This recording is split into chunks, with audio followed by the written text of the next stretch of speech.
asked her permission to use her banana bread in this way, and so her recipe, and so I know that she's really excited.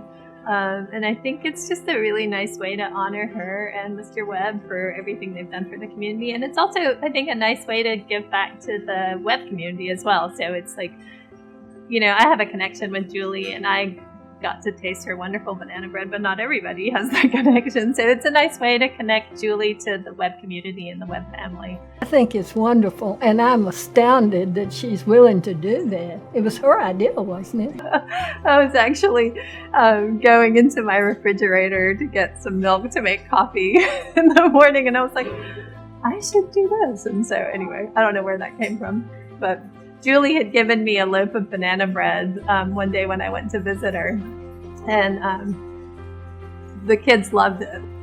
Julie gave us that loaf, and they were like, this is the bread. It was my mother's recipe, so I just came into it naturally, and she gave it to everybody. She's just full of energy and life, and just amazing.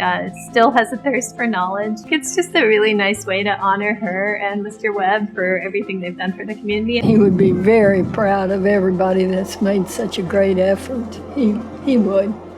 He'd just be delighted. I think, tying it into Founders Day, being that it's Julie's recipe, I think kind of brings it all full circle.